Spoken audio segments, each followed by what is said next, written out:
The next one is occupational respiratory disorders. தொழில் சார்ந்த சுவாச குறைபாடுகள்.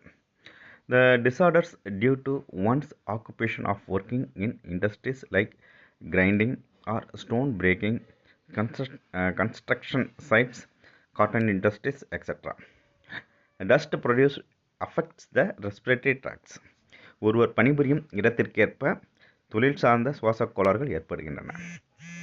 கல் அரைத்தல், கல் உடைத்தல், கட்டுமான தளங்கள் மற்றும் பருத்தி ஆலைகளில் பணிபுரிவோருக்கு அங்கு வெளியாகும் தூசி பொருட்கள் சுவாச பாதையை பாதிக்கின்றன.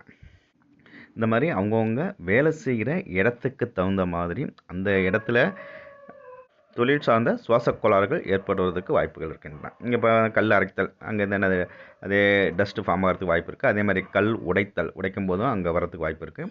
கட்டுமானங்கள் என்னது பெரிய பெரிய பில்டிங் கன்ஸ்ட்ரக்ஷன் பண்ணக்கூடிய இடங்கள்லையும் இந்த மாதிரி வரதுக்கு வாய்ப்பு இருக்குது. பருத்தி ஆலைகள் ரொம்ப மோசம். அதேமாதிரி சிமெண்ட் ஆலைகள் இருக்குது. இந்த மாதிரி இடங்களில் வேலை செய்கிறவங்களுக்கு அங்கே வெளியாகக்கூடிய அந்த தூசிகள் வந்து சுவாச பாதையை பாதிக்கிறதுக்கு வாய்ப்புகள் அதிகமாக இருக்குது. இதன் மூலமாக அவங்களுக்கு நோய் தொற்று ஏற்படுறதுக்கு வாய்ப்புகள் இருக்குது.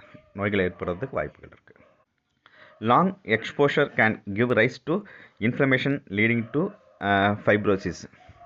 தொடர்ந்து நீண்ட நாட்களுக்கு இப்பொருட்களை சுவாசிக்க நேரும் பொழுது நுரையீரலில் வீக்கம் ஏற்பட்டு நாரிழை கட்டிகள் தோன்றுகின்றன. ஃபைப்ரோசிஸ் மீன்ஸ் நாரிழை கட்டிகள். Silicosis and asbestosis are occupational respiratory disease resulting from inhalation of particle of silica from sand grinding and asbestos into the respiratory tract. Workers working in such industries must wear protective mask.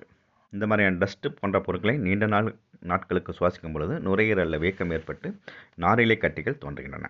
Fibrosis. இந்நோய் நுரையீரல்களை மிகவும் கடுமையாக சேதப்படுத்துகின்றன, பாதிக்கின்றன. மணல் அரைத்தல், கல்நார் நிறுவனங்களில் பணிபுரிவோர், மணல் அரைத்தல் sand grinding அந்த மாதிரி இடங்களில் வேலை செய்கிறவங்களுக்கு சிலிக்காவை தொடர்ந்து சுவாசிப்பதால் முறையே சிலிகோசிஸ் மற்றும் ஆஸ்பெட்டாசிஸ் என்ற தொழில் சார்ந்த சுவாச நோய்கள் தோன்றுகின்றன. கல்நார் நிறுவனங்கள்ன்றது ஆஸ்பெட்டாஸ். அங்கே வேலை செய்கிறவங்களுக்கு ஆஸ்பெட்டாசிஸ்ன்ற ஒரு சுவாச நோய்கள் வர்றதுக்கு வாய்ப்பு இருக்குது. தொழிற்சாலைகளில் பணிபுரிபவர்கள் இந்நோய்களை தடுக்கும் பொருட்டு பாதுகாப்பு முகத்திரைகளை கண்டிப்பாக அணிந்து கொள்ள வேண்டும். இதன் மூலியமாக அந்த நோய்கள் வருவதிலிருந்து நாம் பாதுகாத்து கொள்ள முடியும்.